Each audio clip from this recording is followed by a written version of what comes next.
Welcome to the YouTube Sports Network. As you can tell, the enthusiasm is really high in this part of the world. Sometimes you just don't really feel it, but you gotta try it anyway, right?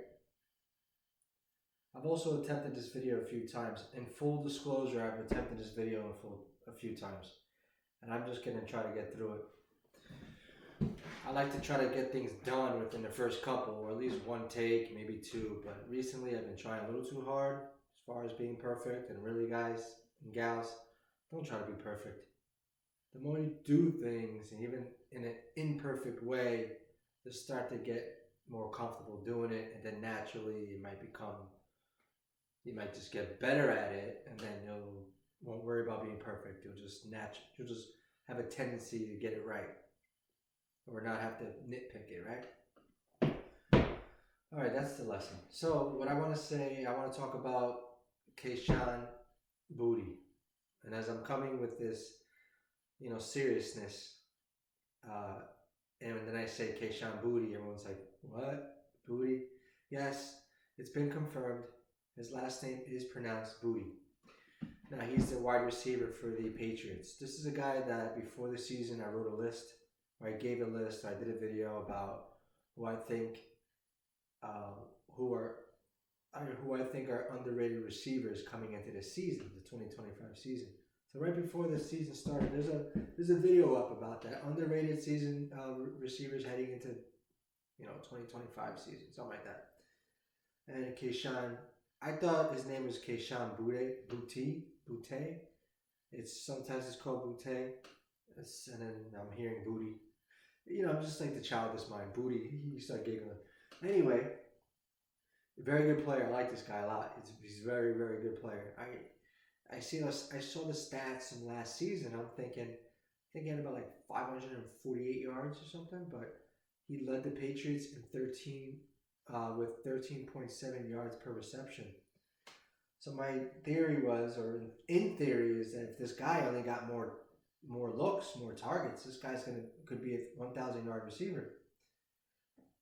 And the Patriots, for a few seasons now, have had a hard time narrowing down their wide receiver options to just one or two guys, right? It's been like, who is going to emerge for the Patriots as their number one?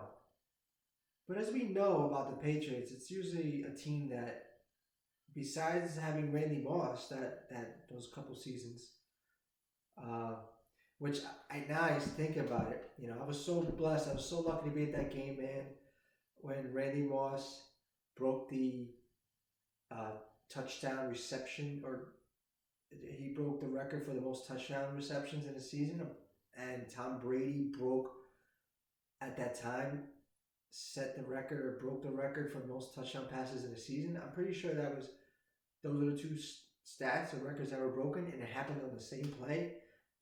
Randy Moss, I believe, down the right sideline, right? I think it was down the right sideline, and he just caught it. I'm pretty sure my memory is correct.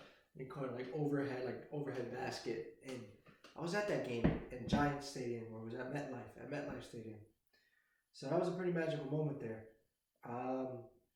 Interesting too. It happens against the Giants, and then the Giants are the only two teams to beat Brady in the Super Bowl. Was that correct? Or they beat Brady twice in the Super Bowl, and I was at those two games as well. So I was blessed to be at those games thanks to my good friend.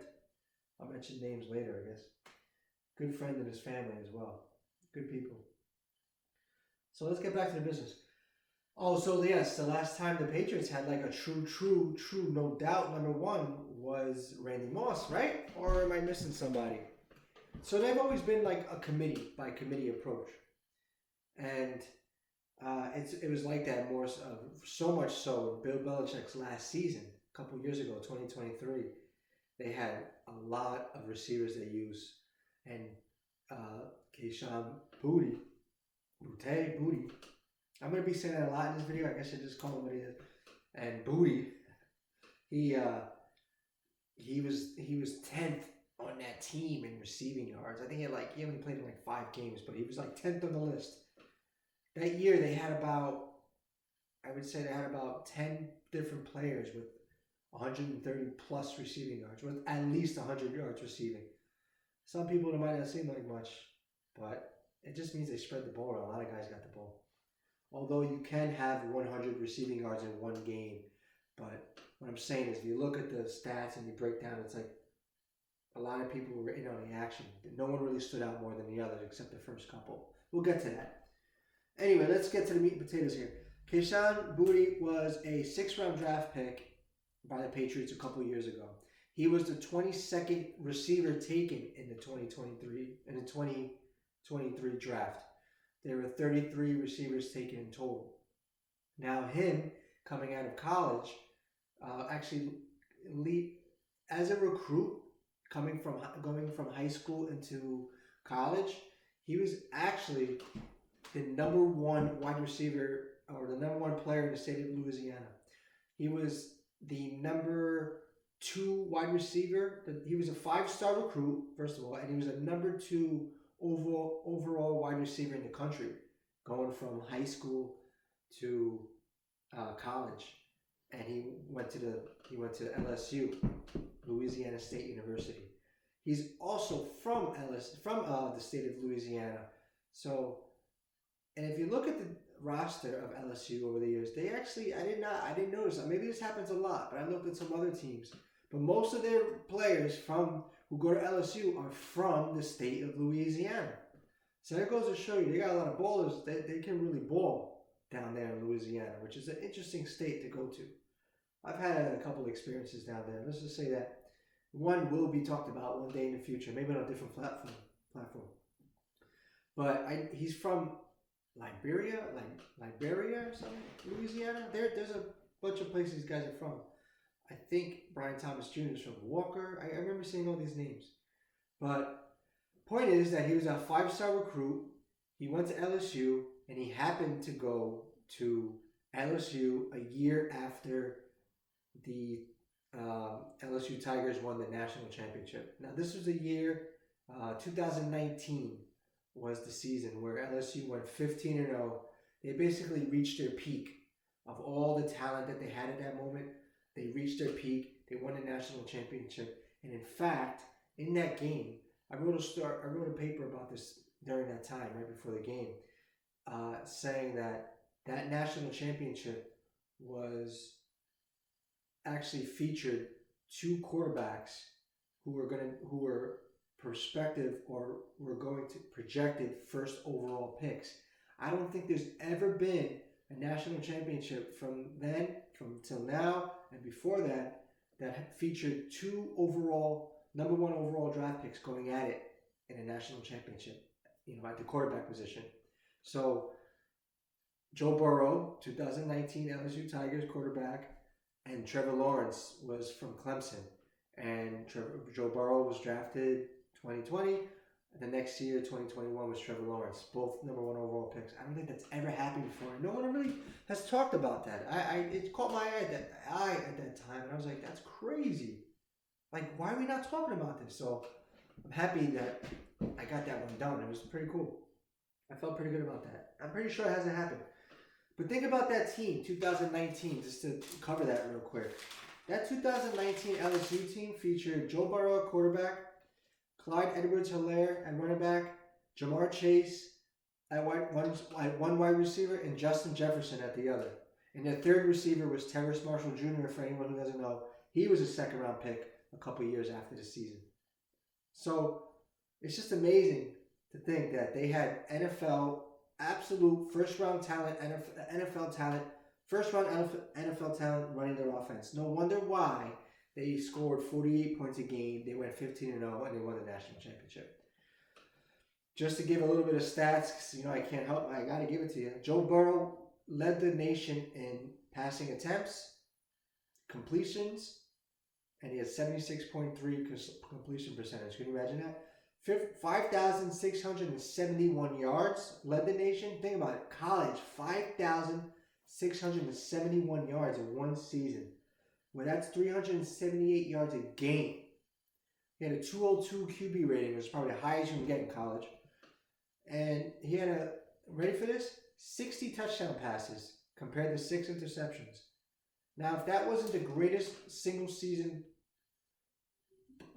a single season stats in a single season by a quarterback in NCAA history. I don't know what is. No wonder why he was like the golden boy coming out. Leaving college, leaving college, and then entering the NFL. And he was a transfer from Ohio State. And if I'm not mistaken, I'm gonna get that on my shirt. He was he was a transfer from Ohio State, and he played behind J.T. Barrett. I think his freshman year. J.T. Barrett never really went on to the NFL to play. He was like a forgotten quarterback in Ohio State. They had a line of memorable quarterbacks or recognizable quarterbacks. J.T. Barrett, Justin Fields, Dwayne Haskins. But Joe Burrow was in that mix. But he was there, and he didn't make an impact there at the time. So I think he was there one more year, transferred to LSU, played that 1 year, and then he peaked in 2019. So it was amazing. So they had Edwards Helaire ran for 1,400 yards, 16 touchdowns. He caught 400. He had 453 receiving yards. This guy was like, I'm watching. I'm like, this guy's amazing. Who is this dude? I don't follow college like that. I was like, who the hell is this guy? And he went on. He was a first-round draft pick. I even wrote a paper about that for fantasy football purposes. I said, well, I don't know if I finished the paper. Sometimes I'll do that. I get the headline, and I'm like, my ADD, I start going this way. And I was like, is Clyde Edwards-Helaire really a first-round pick in fantasy football? Is he? I wound up taking him that year, and he didn't quite do it when I thought he would. I thought he was perfect for the Chiefs. Anyway, and I really hope he finds a job. This guy's kind of been in and out recently. Jamar Chase had 84 catches, 1,780 yards, led the league, led the NCAA, 21 yards a catch, 20 touchdowns. Absolute domination. Justin Jefferson, the other receiver, 111 catches, 1,540 yards, about 14 yards a catch, and 18 touchdowns. Does that seem like aren't these two guys basically doing that now these days in the NFL? And then Terrace Marshall was a second-round pick from Carolina, I say. And he had 671 yards and 13 touchdowns. So Jefferson in that draft. And so Burrow goes number 1. Jamar Chase goes number 5. Justin Jefferson goes number 22.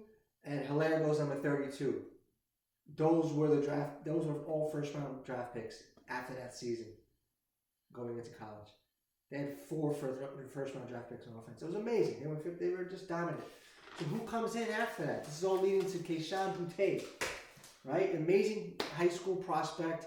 So underrated that the 5-star recruit. That's a big deal. Jackson Smith and Jugba, who's now dominating the NFL, and I had been having my eye on him. I'm like, the USC connection. Jackson Smith, USC, Sam Darnold, USC. They're now in Seattle. There's no question why. That's a huge reason why it's working. But also, he's at that point that he was just going to build off what he did last year. He had a great season last year. So I was really looking at him in fantasy. I mock drafted a few times with him, but it just didn't work out where I got him. I made a choice and I pivoted towards a couple other players. I'm not dissatisfied with him. I'm very satisfied with him. But Jackson Smith is that dude. But he was in that recruiting class, and he was behind Kayshon Boutte on the board that I saw.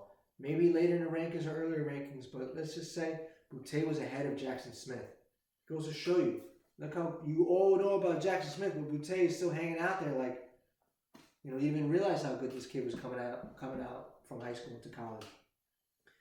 So he goes. So think about it. After that 2019 fantastic team, that amazing season by LSU, 2020 comes around.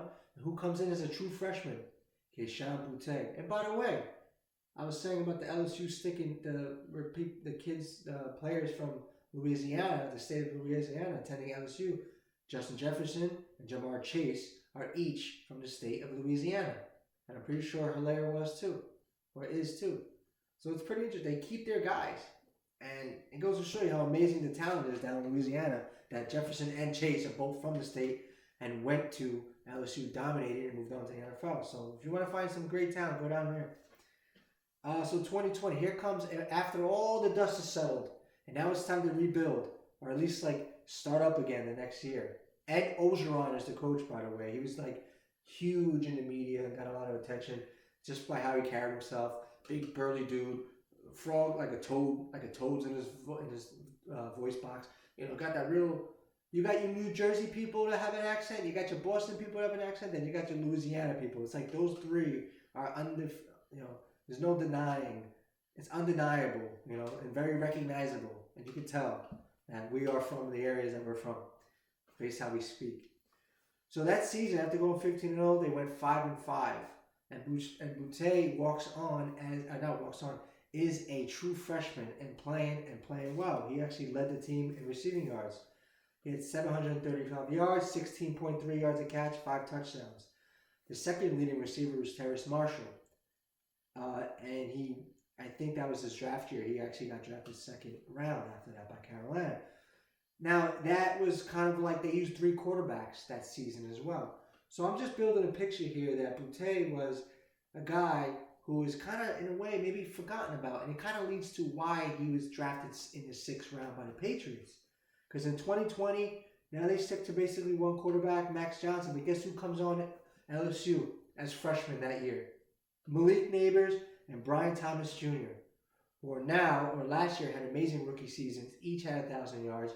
They're now freshmen getting looks with Boutte, who's like, wait, I'm supposed to be the big dog now, like the next up and coming. Now you got these, I'm not saying I'm not speaking for him, I'm just analyzing the scenario. Then you got Neighbors and Thomas there. They also had a kid named Trey Palmer, who was drafted in the NFL 6th round, same draft as Boutte in 2023. And they had this kid named Jack Beck. He was a true freshman in there as well. And he, in fact, had more receiving yards than Neighbors and Thomas.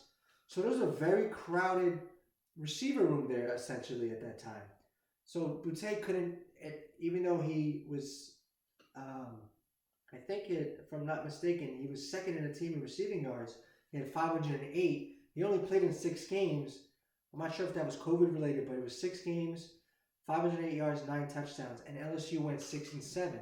That's another thing. When the record, when your team isn't doing too hot, sometimes you get lost in the shuffle. So what I'm saying is this guy dealt a little bit of bad luck, or maybe it's just unfortunate circumstance. Even though he's healthy and playing, the circumstances were different, especially with Neighbors and Thomas there as well, right? And then the very next year, now Neighbors is like second year, right? He takes that big leap. He has 1,017 yards, 14 yards a catch, all right? Boutte was second on the team with 538 yards and 2 touchdowns. Now LSU goes 10-4. That same season, they also had Mason Taylor, who became a second-round pick by the Jets, the tight end. He was third on the team in receiving yards, and 5th on that team was Brian Thomas, who was yet to make the jump to what he did the very next year, just as after Boutte left. This is 2022 now. So there was a committee there as well. 7 receivers had at least 200 receiving yards. So again, he wasn't quite featured, Boutte. And again, hot prospect coming in. The team, LSU, after they peaked, they were due for a downfall or a reduction or whatever. Yeah, more, I guess you can call it a reduction, or what is it? A regression is what they say. So the team doesn't do as well. All the crazy talent left. And here comes, a revival, a regeneration of it. But they had Boutte, but then Neighbors comes in and Thomas, and it's just interesting how people's careers work out. And by the way, Jaden Daniels was the quarterback 2022. The very next year after Boutte left, Daniels then had like a Joe Burrow type season, although he had 40 touchdown passes compared to 60 in Burrow's last season. But Thomas and Neighbors paired with Daniels in 2023. Thomas had 1,177 yards, and Neighbors had 1,569. Neighbors caught 14 touchdowns. Thomas caught 17 touchdowns. Jaden Daniels was drafted 2nd overall in this draft. Neighbors was drafted 6th overall in the draft. And then you have Brian Thomas Jr. drafted 23rd overall in the draft. So, first round talents there again. But again, Boutte is still in between, sandwiched in between this, right? In a way. So he's drafted 6th round now. He finished his college career. He never broke 1,000 yards. He did have 16 touchdowns in his career. Sure, it's good. But he in a way he kind of was just kind of lost in the shuffle a bit.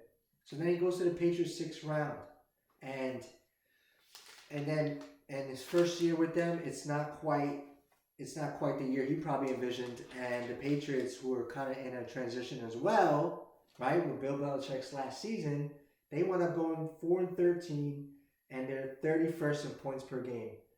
And this team had 10. This is, I mentioned, 10 guys had at least 100 receiving yards, with Demario Douglas leading the way. And there's Hunter Henry and Kendrick Bourne. Devontae Parker was there. Juju Smith-Schuster was there. Mike Gesicki was there. Farrell Brown, a tight end who's been around. Jalen Reagor, former first-round pick, has been finding his way on different rosters. Former first-round picks will always find a way and will always wind up on different organizations. It happens in the NHL. It happens in baseball. But mostly in the NHL, it happens. First, it was definitely in baseball, but mostly in the NHL and mostly in NFL. And then you have Tyquan Thornton, for all of those who are familiar now. He's on the Chiefs, right? He's had his moments this year with the Chiefs. He was a second-round pick by the Patriots. He's been doing pretty good this year for Mahomes and company. And then you have Boutte, 10th on the list here. So he kind of was in a spot where he has to fight for some spot, fight for position. But it's easy to get lost there because they were in a weird shuffle. Now Belichick is gone. Here comes the next season. Now it's the Gerard Mayo experience. What do? They go 4-13 again. They go and they improve by one ranking. They're 31st in points per game. I say Gerard Mayo experience because after Bill Belichick, it was like, they weren't going to find a successor right away, were they? It's not easy to go from one to the other. You kind of have that somebody placate or holds the spot for a bit. Maybe they do pretty good. You never know. Gerard Mayo was a linebacker for the Patriots who was considered a leader, very smart, can read, it was the captain of the defense, right? The Patriots are very good at finding linebackers and finding those type of players, and Mayo was one of those dudes. And he came in line to be the coach. At that time, it's almost like he was warming his seat because it was inevitable. It felt like Mike Vrabel, who wasn't coaching last season. I'm pretty sure he was coaching, but he wasn't in a coordinator position. He wasn't a head coach. He was like floating around and assisting. And I believe he was assisting with the Browns, if I'm not mistaken. I think he's buddy with Kevin Stefanski. And he was just kind of like taking it easy and contributing where he can, but with not a lot of pressure on him. And almost like waiting in the wings for when the Patriots do decide to fire Gerard Mayo, which they did. Vrabel was going to be the coach. And even though they're kind of like shuffling around it, we all know what was going to happen. So, but that season last year, 4-13, Hunter Henry led the team in receiving yards. He had 674 and 66 catches. Now, I think he was like one of 4 tight ends in the league to lead his team in targets. One of 4. So, that was pretty significant. Second overall was Demario Douglas. Then it was Kayshon Boutte, right? Then it was Austin Hooper, who's a very underrated tight end, by the way. He's real close to 5,000 yards receiving. Do yourselves a favor and look at Austin Hooper's career stats. Pretty underrated. He's been around too. A few different teams. And then you have Kendrick Bourne. Tough catch receiver, Kendrick Bourne. I have a whole list of receivers on there. And by the way, Terrace Marshall, who I call Tough Terrace Marshall because I see him make tough catches. I have a whole list. David Moore, Kendrick Bourne, Marvin Jones, I think Keelan Cole, and then Kendrick, and then, what did I say? Bourne, Moore, Terrace Marshall, Keelan Cole, and Marvin Jones. And then they have, by the way, and last year was Drake May at quarterback. So the rookie, there's a lot going on over there as far as New England, but they started to narrow it down, right? And Boutte, quietly, had 589 receiving yards on 43 catches. And that's third on the team. That's fourth on the team. And he had 13.7 yards a catch. So he had a big jump from the previous season. So I figured, wow, this guy, he's due. He's due. If they can somehow make him more of a priority, they got themselves a real player here. Clearly, you could see that he was I told you he was a big recruit coming out of high school. Clearly, he was a true freshman that played well for them, and then had to take. Then here comes Neighbors and Thomas, who were first-round draft picks, right? Boutte wasn't, but he was talented enough to be one, but kind of lost in the shuffle there. The team wasn't as good. So then, whatever. So, not whatever, but... So here we are. Now we're coming here. Now he's starting to make a name for himself. And then now in 2025, this is so far his overall stats, he has 18 catches, 301 yards, and 3 touchdowns. Stephon Diggs now, who they brought in to be their number one, has 32 catches, 387 yards, no touchdowns though, but 12.1 yards a catch. The Patriots are now 4-2, and they're 11th in points per game. So a big jump in many areas. They only had 3 wins last year, 3 wins the year before. Now they're 4-2, and they've won 3 straight games.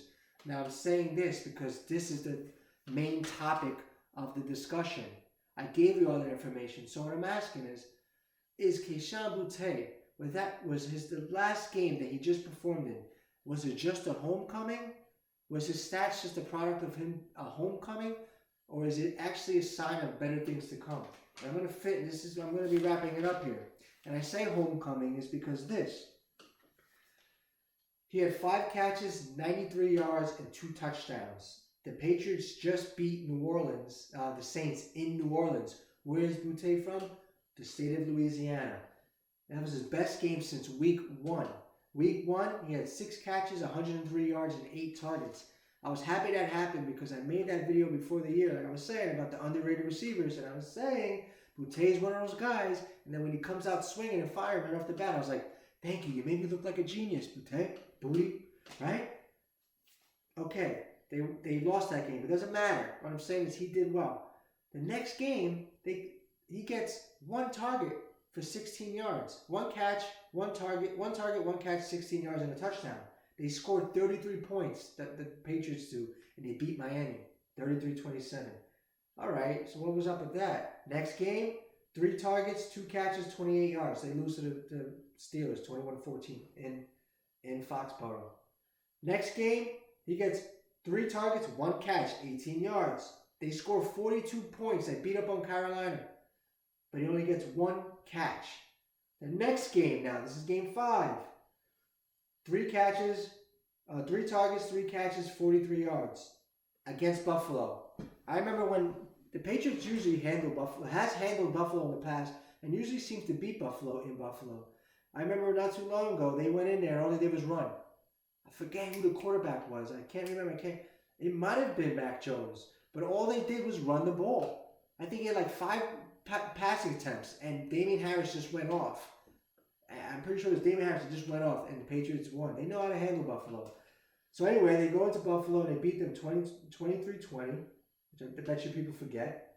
And he has 3 catches, 43 yards. Okay, a little bit better. But what happened to the beginning, week 1?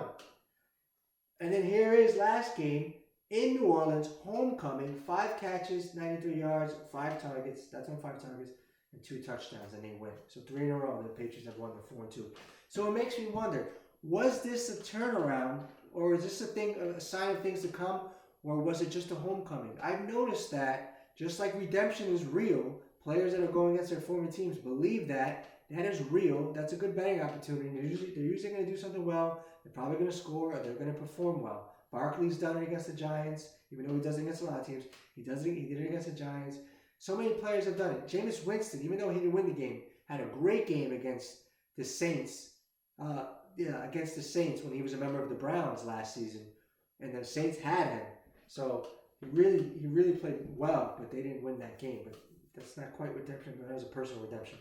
But what I'm saying is that's a real thing, and a real thing also is when a player seems to go back to a place that they're from, or they go to their home state, or they play against a team that they grew up watching or loving. Right? Pay attention to those little nuggets. There's a lot of those. But what I also noticed that happens is that a lot of players who are not like star players, when they have big breakout games or big games that stand out, it almost feels like, I don't know if the league sends out a memo, some weird shit happens. It's like the league sends out a memo or Vegas is like, yeah, you know all the bets are going to be placed on this guy this week to do something, right? Yeah, don't get on the ball. And then we want to keep our money. We want everybody to lose their bets. Don't get on the ball. Something happens because there's no way guys can have this. I've never seen it more than I have in the last couple of seasons. A great game, just to come back down and have a dud. And you're like, what was that about? How can you have 103 yards the next game? You have 1 target. Is it strategy? Does it make you think you get a game plan for that guy? I'm not sure, but this is weird stuff that I notice. I don't understand. But that's what this is about. There's Kayshon Boutte. My brother was asking about it. should I pick up Boutte? And I'm thinking, he's hard to gauge. You know, in fantasy, everyone's, oh, pick up Boutte. He's hard to gauge because he'll give you that. And I really believe in this kid. If you watch him play, he's clearly really talented. He's a tough catch receiver. He's going to be at the end of this. He's a tough catch receiver. He makes a lot of plays downfield. I've seen him beat Derek Stingley Jr. clean. Derek Stingley Jr. is on the Texans, a cornerback. He's one of the better young cornerbacks in the league, and he beat him clean. He was a first-round talent. By the way, he went to LSU, Derek Stingley. In fact, I think he was on that team. Was he on that team? No. He might have been on a team that won the national championship at LSU in 2019. They also had great, and I think it was Jalen Petrie as well. I might be bugging on that one. But they had great players on defense, obviously, as well. But a lot of talent, a lot of first-round, a lot of crazy NFL talent on that 2019 LSU team. But what I'm saying is he beat Stingley clean, Boutte. This is a 6th-round pick. This is a 5-star recruit. This guy was higher than a lot of guys. Well, higher than Jackson Smith and Juba. Take that how you want, but it's just interesting that this kid, this guy is, well, this kid is 23, I think, is like kind of severely underrated. And when you find out more about him, what his history was, and like what I just explained to you, makes you wonder. So for anyone wondering, I would pick him up in the sense where, even though I didn't, because and now it makes me go, oh yeah, you pick him up. How come you didn't put your money on it? No, I would have picked, if I'm in a position where I completely needed him, or see, now I feel like bad because we can always use receiver help, but I'm pretty confident about my guys, and I don't want this to knock me. I wound up picking up somebody dropped Calvin Ridley. I picked up Calvin Ridley. I mean, I don't know why I dropped him, but then he instantly got a hamstring injury, so I was like, oh shit, all right. But let's get back to the point. What I'm saying is, I think he's worth the flyer, but I would be a little weary of it. I wouldn't get him and start him, but I would hold him, and he's capable of producing when they want to throw him the ball. He's averaging, I think it's like 16 yards a catch. That's tops in the NFL. That's like top 10 in the it's top 10 in the NFL.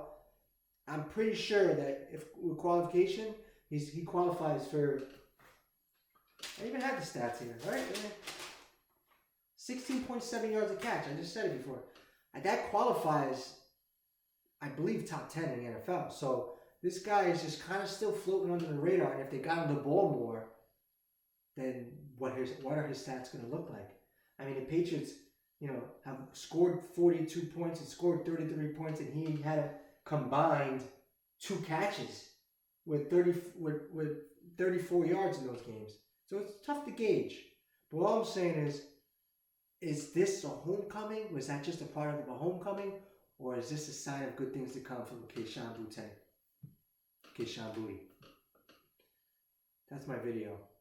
Thanks for listening. I know it was a long one this time, but it's a lot of information I had to give you.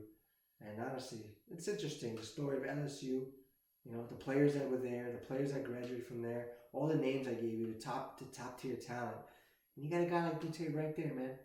Right there in the middle of it. So I really want to see what his season looks like. Was it a homecoming, or was it a sign of good things to come? Is it going to turn around? We'll see. Thanks for listening. Like it, share it, talk about it, comment, thumbs up, whatever you want to do. But most importantly, like I say, please just watch it. Thank you.